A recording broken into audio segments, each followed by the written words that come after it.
নমস্কাৰ সাংবাদিক বন্ধুসকল, আমি এটা অতি গুৰুত্বপূৰ্ণ বিষয়ৰ ওপৰত এখন সংবাদমেল আয়োজন কৰিছোঁ। সংবাদমেলখন বিশেষকৈ আমাৰ নাজিয়াত যিটো আমাৰ ONGCL অসম সম্পদৰ মুখ্য কাৰ্যালয়, এই মুখ্য কাৰ্যালয়টোক কেন্দ্ৰ কৰি আমি সংবাদমেলখন আয়োজন কৰিছোঁ।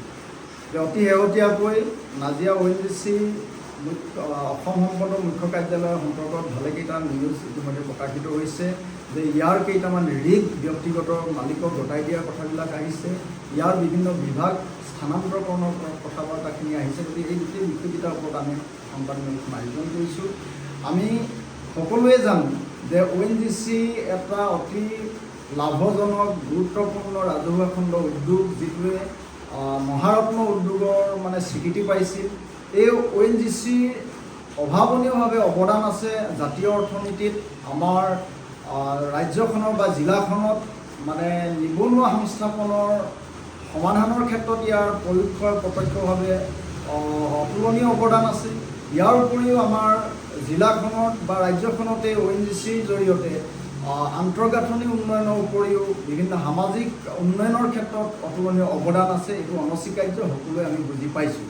কিন্তু এই অসম সম্পদটো এটা দীৰ্ঘদিন ধৰি এটা অসম বিৰোধী চক্ৰ আচলতে জড়িত হৈ আছে। এই নেক্সাছটোৱে অসমৰ সম্পদটোক বা মুখ্য কাৰ্যালয়টোক সম্পূৰ্ণৰূপে অপ্ৰাসংগিক কৰি তুলিবৰ কাৰণে, দুৰ্বল কৰিবৰ কাৰণে অহৰহ প্ৰচেষ্টা চলাই আছে। এই কথাটো আমি ইতিমধ্যে জানিব পাৰিছোঁ। গতিকে এই চক্ৰটোক আমি সকীয়াই দি আচলতে আমি কেইটামান বিষয় আমি উত্থাপন কৰিব বিচাৰিছোঁ যে ONGCয়ে যিকেইটা যুক্তি দৰ্শাই বিগত সময়ছোৱাত তেওঁলোকে ব্যয়বহুলতা আৰু তেওঁলোকে উন্নত প্ৰযুক্তিগত অভাৱৰ দোহাই দি তেওঁলোকে বিগত সময়ছোৱাত বহুতো তৈল ক্ষেত্ৰ আৰু গেছ ক্ষেত্ৰ নিলাম কৰিছিল। এই কথাটো আমি জানো বা বিক্ৰী কৰিছিল। আৰু শেহতীয়াকৈ তেওঁলোকে ONGCৰ 14টা ৰিগৰ ভিতৰত 3টাকৈ ৰিগ তেওঁলোকে ব্যক্তিগত প্ৰতিষ্ঠানক গতাই দিয়াৰ কাৰণে আগবাঢ়িলে। আৰু অতি শেহতীয়াকৈ 5টাকৈ বিভাগ, গুৰুত্বপূৰ্ণ বিভাগ দিল্লী আৰু অন্যান্য ৰাজ্যলৈ স্থানান্তৰ কৰিবৰ কাৰণে আচলতে প্ৰায় পৰিকল্পনা চূড়ান্ত কৰিছে। গতিকে এইবিলাক কথা জানিব পাৰি আমি ততাতৈয়াকৈ আচলতে আমি অসমৰ জনগণক, শিৱসাগৰবাসী জনগণক, নাজিয়াবাসী জনগণক, বিশেষকৈ আমাৰ যুৱ ছাত্ৰ সমাজক আমি আহ্বান জনাইছোঁ যাতে এই অসম বিৰোধী এই ষড়যন্ত্ৰকাৰী চক্ৰটোক আমি প্ৰতিহত কৰিবৰ কাৰণে আমি গণসংগ্ৰামত যাব লাগিব। আমি গণসংগ্ৰাম সংগঠিত কৰিব লাগিব। আমাৰ দাবীবিলাক সঠিকভাৱে আমি তুলি ধৰিব লাগিব। সেয়েহে আমি জিলাখনৰ বিভিন্ন গণসংগঠনবিলাকৰ উমৈহতীয়া মঞ্চ, এই মঞ্চৰ জৰিয়তে আমি অহা 30 তাৰিখে এক বৃহৎ গণবিক্ষোভ কাৰ্যসূচী আমি আহ্বান কৰিছোঁ। এই গণবিক্ষোভত সকলো শ্ৰেণীৰ ৰাইজক আমি অংশগ্ৰহণ কৰিবলৈ আমি বিনম্ৰতাৰে নিবেদন জনাইছোঁ। আমি কি কাৰণে কৈছোঁ, বিশেষকৈ গুৰুত্ব দিছোঁ এই সম্পদটো ৰক্ষাৰ কাৰণে। এই সম্পদটোত মই কৈছোঁৱেই যে এই সম্পদটোত বৰ্তমানে আমাৰ নিয়মীয়া কৰ্মচাৰী সংখ্যা ২৫০০০লৈ হ্ৰাস পালে। যিটো আপোনালোকে যে বিগত দশককেইটাত যদি চায় তেতিয়াহ'লে এই সংখ্যা আছিল প্ৰায় ১১,০০০তকৈ অধিক। এই ১১,০০০তকৈ অধিক কৰ্মচাৰী আজি প্ৰত্যেক মাহত অৱসৰ গ্ৰহণ কৰি আছে, কিন্তু নতুন নিযুক্তি হোৱা নাই। গতিকে এই ধৰণে গতি কৰিলে প্ৰায় কৰ্মচাৰী সংখ্যা একেবাৰে শেষ হৈ থাকিব আৰু এই সম্পদটো মুখ্য কাৰ্যালয় ইয়াৰ প্ৰাসংগিকতাটো নাইকিয়া হৈ যাব।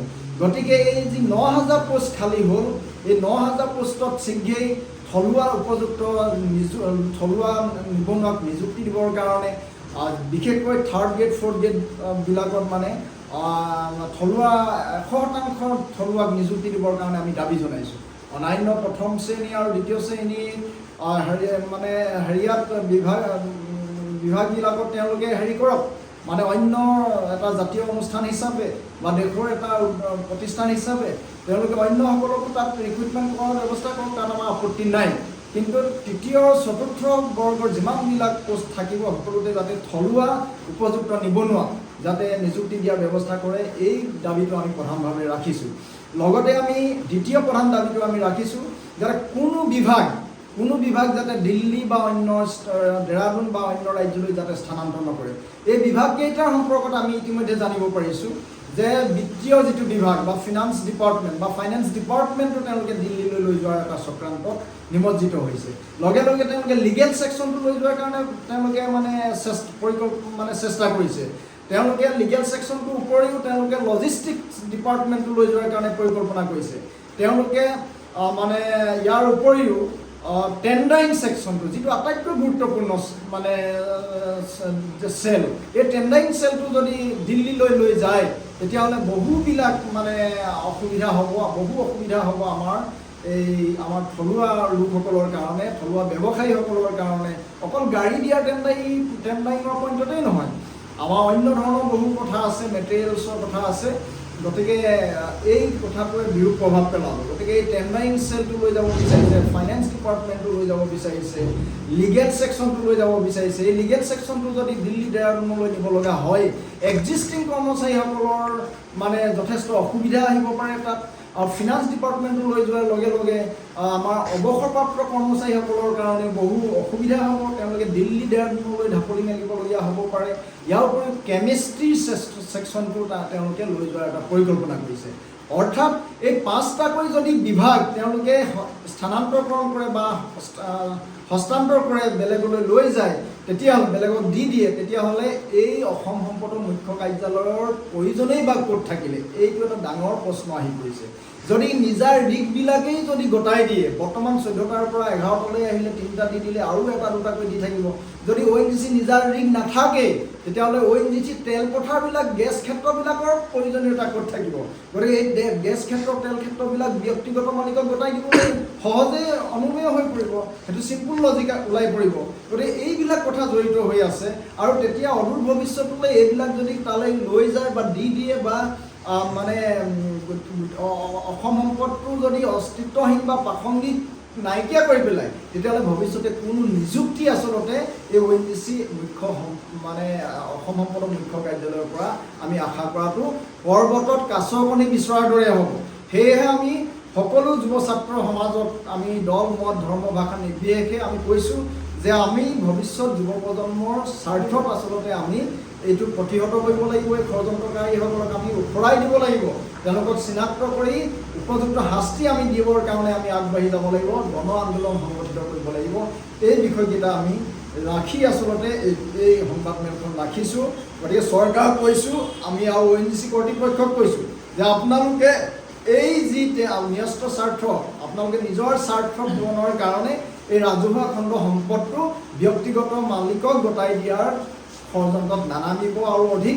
গতিকে যাতে এইটো আমাৰ সম্পদ, আমাৰ অধিকাৰ, আমাৰ জনগণৰ ইয়াত অধিকাৰ সাব্যস্ত কৰিবলৈ সুবিধাটো দিয়ক, এই কথাটো আমি ৰাখিছোঁ। অন্যথা সাংঘাতিক ধৰণৰ জংগী আন্দোলনৰ সন্মুখীন হ'ব লাগিব আপোনালোকে। আৰু এই জংগী আন্দোলনৰ জৰিয়তে আপোনালোকৰ কুচক্ৰান্তক আমি প্ৰতিহত কৰিবলৈ বদ্ধপৰিকৰ বুলি আমি এই সংবাদমেলৰ জৰিয়তে আমি সকীয়াই দিছোঁ। গতিকে এইখিনি কথাই আচলতে প্ৰধানত আমি এই সংবাদমেলখনৰ জৰিয়তে সকলো জনগণৰ আমি অৱগত কৰিছোঁ।